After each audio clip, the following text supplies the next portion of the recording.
It's Thursday, 10/4, and tomorrow will be Team's first Friday. We're ringing in October with art and music downtown in Exeter. All right, I'm Hillary Donnell, your Exeter Weekly Report host.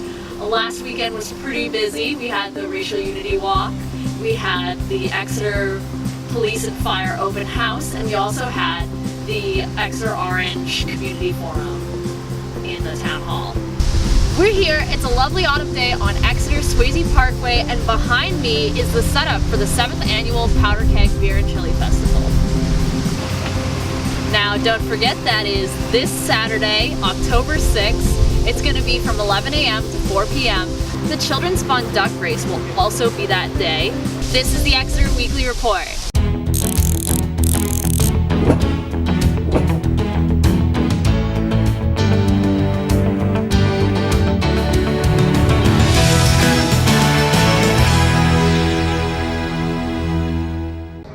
Have you had a lot of kids here today? Yes, actually we had a lot more than I thought were going to show up.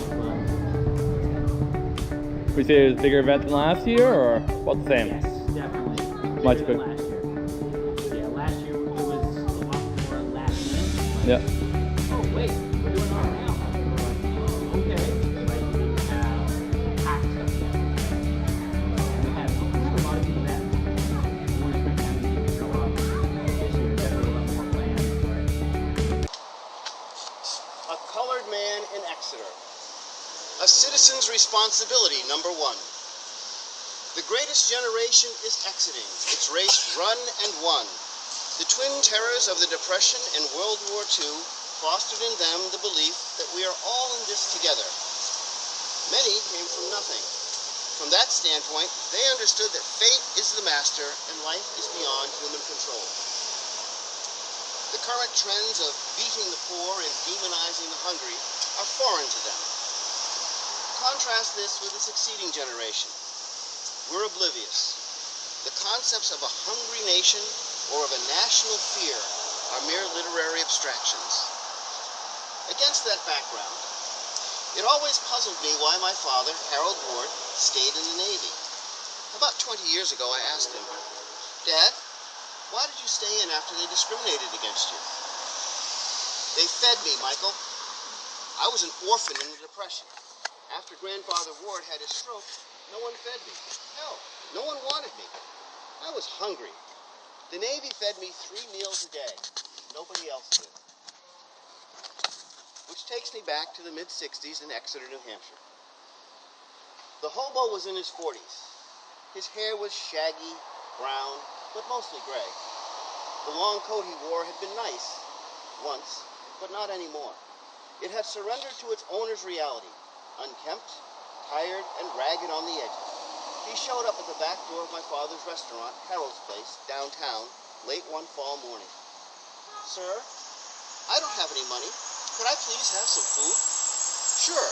Why don't you wash up in the restroom first? There's a razor and shaving cream if you need a shave." I found this odd because Dad always shaved at home. The hobo came out of the restroom, reveling as he wiped on the aftershave. He looked much better and smiled. "Thank you, sir. Nothing like a shave to set you right. I know what you need. Would you like some coffee?" Dad was smiling as he said this. "Yes, sir. If you don't mind, could I have it with cream and 2 sugars, please, sir?" "Michael, get the gentleman some coffee. Bring a setup and a glass of water with you when you come back." I found this odd to hear Dad refer to him as a gentleman. I mean, he was a hobo. Dad rolled a small cask of flour over to the prep bench. "Have a seat." Then he fed him some hot stew, rolls, pie, and coffee. "Did you get enough to eat? Would you like another cup of coffee?" "No, sir. Thank you. I'm fine." He was unstintingly polite.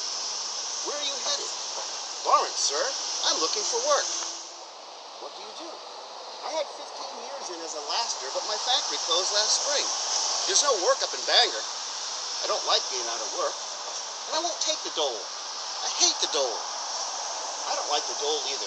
It's no way to live." Good evening and welcome tonight. Thank you for coming. So we have organized this event tonight in order to follow our mission further of keeping the conversation of gun violence in our community active, And tonight, not just as community members, but more importantly as students, Exeter Orange's hope is to focus on carrying that conversation into the prevalence of our schools. We hope to bridge the gap between our perspectives as students, teachers, administrators, and more, and we want to find commonality in our understanding of the magnitude and priority of this issue. And finally, we wish to make our larger community aware of the importance of school safety and convey what it is like to live with the issue. We wish to put school safety into a light of not being a political issue, but being a nonpartisan safety issue as it should be. We would like to thank our sponsor, as always, Water Street Bookstore.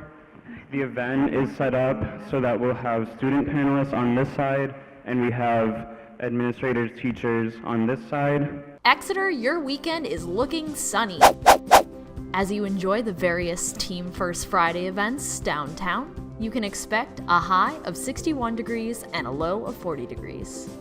You can expect Saturday to be a lovely autumn day with a high of 61 degrees and a low of 51 degrees. We think you'll like to spend it over at Swayze Parkway for the 7th annual Powder Keg Beer and Chili Festival. Sunday will be mostly sunny with a high of 75 degrees and a low of 56 degrees. The clouds will roll in on Monday, but the temperatures will stay pretty much the same with a high of 61 degrees and a low of 54 degrees.